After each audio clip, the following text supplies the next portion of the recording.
फल चाषरू मिलिथाए दीर्घस्थायी जीविका। तेणु सुंदरगढ़ आईटीडीए पक्षरु विभिन्न प्रकारर फल चाष को दिया जाउछि प्रोत्साहन। उद्यान कृषि भित्तिक फल बगीचा सृष्टि निमंते सुंदरगढ़ आईटीडीए अनुकूल आंब काजू तथा लेंबू चाष हाथ को निया जाइछि। आदिवासी चाषी पड़िया जमी रे आंब काजू और लेंबू आदि चाष करा जाई सेमानंको आर्थिक स्तर रे सशक्त करिबा पई लक्ष्य रखा जाइछि। मोई जमीटा है 5 एकर जमीन। एटा बहुत दिन एटा पड़िया पड़ीला चाषबास हो नथिला।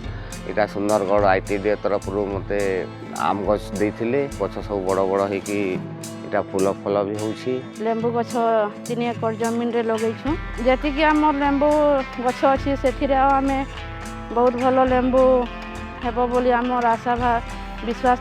सुंदरगढ़ आईटीडीए अधीन रे थिबा 9टी ब्लॉक रे फल चाष करा जाउछि। 2020-21 रु वर्तमान सुद्धा 1170 रु अधिक हिताधिकारी को एही कार्यक्रम रे जोड़ा जाइछि। 1900 रु अधिक एकर जमी रे विभिन्न फल सहित लेमन ग्रास चाष करा जाउछि। हमर ग्रामर किछि चाषी आग्रही हेलु आउ आमे लेमन ग्रास चाष करलु। आईटीडीए तरफ बहुत सुविधा सुयोग पाइलु। एही कार्यक्रम पई हिताधिकारी माननकु मागणा रे विभिन्न फल चारा सहित जैविक सार दिया जाउछि। चारा गुड़िकर सुरक्षा पई जमी चारिपटे तारबाड़ दिया जाउछि। फल चारा रोपण और एहार रक्षणाबेक्षण पई महात्मा गांधी नरेगा योजना रे श्रमजीवी माननकु मजूरी सहायता दिया जाउछि।